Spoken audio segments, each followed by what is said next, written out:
എന്താ മോളെ? ഞാൻ വല്ല കുളത്തിലോ പുഴയിലോ ചാടി ചാവാൻ പോവാ. എന്റെ പറശ്ശിനി കടവ് മുത്തപ്പ, എന്താ ഈ കുട്ടി പറയണേ? ആത്മഹത്യ വലിയ പാപട്ടോ. ആയിക്കോട്ടെ, പക്ഷെ ആ വായി നോക്കിക്ക് കഴുത്ത് നീട്ടിനെല്ലാം ഭേദമാ. എനിക്കൊന്നും മനസ്സിലാവണില്ല, എന്താണ്ടായേ? ബാലഗോപാലൻ വരണു ഉത്തര കത്ത് വന്നിട്ടുണ്ടെന്ന് എനിക്ക് ഇഷ്ടമില്ലെന്ന് മുത്തശ്ശി പറഞ്ഞതാ. എന്നിട്ട് ഒരഞ്ച് ഇളകിയിട്ടില്ല മുത്തശ്ശിന്റെ മനസ്സ്. എന്നോട് സ്നേഹം ഉണ്ടെന്ന് പറയണ വെറുതെയാ, ഒക്കെ വെറും നാട്ടിയാ. ഹൈ, എന്തിനെങ്ങനെ കിടന്ന് പഠിക്കണേ? കോളേജിൽ പഠിക്കണ കുട്ടിയല്ലേ നീയെ? ആൾക്കാരെ കേട്ടാ കളിയാക്കി ചിരിക്കും. വേണ്ട, പറഞ്ഞു മയക്കണ്ട.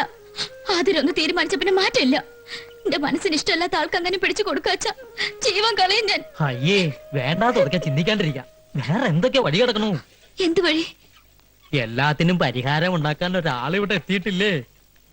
ജയദേവാനന്ദ സ്വാമികൾ. ഇപ്പൊ എങ്ങനെയുണ്ട്? ഹായ്, കൊള്ളാം, മനോഹരമായിരിക്കുന്നു. ഒരു കോലിൽ